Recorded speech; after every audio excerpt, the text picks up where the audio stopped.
he didn't, as far as I know, write a book on his human experience. And it's great that he didn't, or he'd be considered like that Nazi doctor that was experimenting on people, because the tests that he did on humans had no regard for humankind.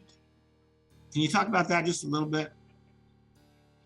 Yeah, so it's one of the ones, there's two that he's famous for. It's not, this could be mythology, because after he died, a lot of stories were circulated about him. But the famous ones are, he was hanging out with his scientific bros. There was like, the Jews and the Islam and the Muslim friends and the Christian friends, the Catholic friends, and they says, well, they were talking about the soul. Is there a soul, and how much does it weigh?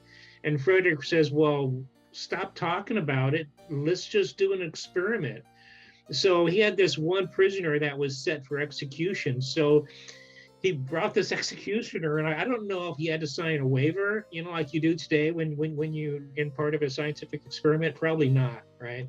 But they took this, they weighed him on a scale. They put him in a box. They closed the box shut so it was airtight.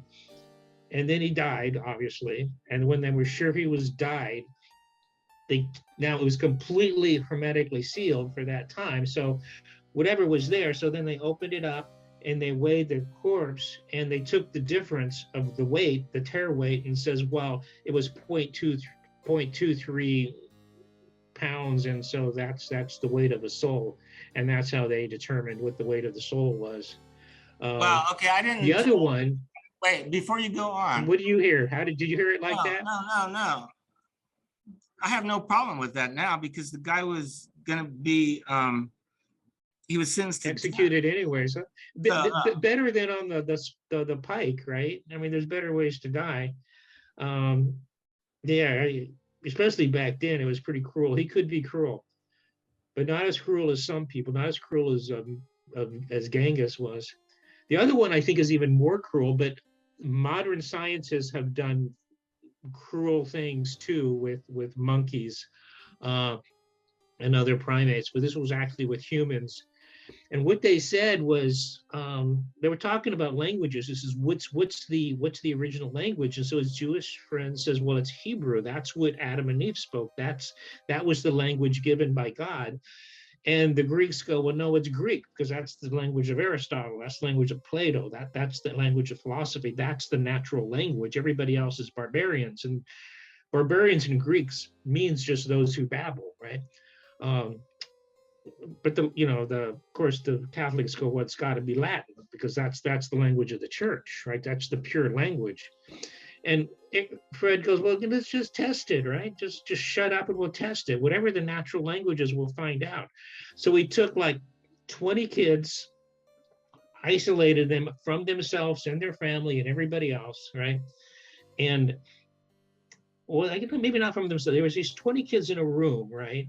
And they fed them, they watered them, but besides, and gave them basic necessities of life, but besides that, nobody spoke to them. They were in complete isolation.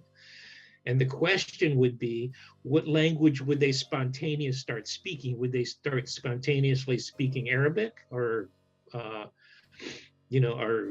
Hebrew or Greek or Latin? And it turns out they didn't spontaneously start speaking anything. A matter of fact, from their isolation, most of them died shortly after. They didn't survive because they didn't have any human contact at all, besides among themselves, I guess.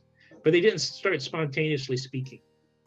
So there is no pure original language. So that was that experiment. I could have told him that. You know what? That's dumb. Goofy Historians is the funnest place to learn about history. Or is it the funniest? Can I interview you? Or you? Or you? Or you? Or maybe you guys? How about you?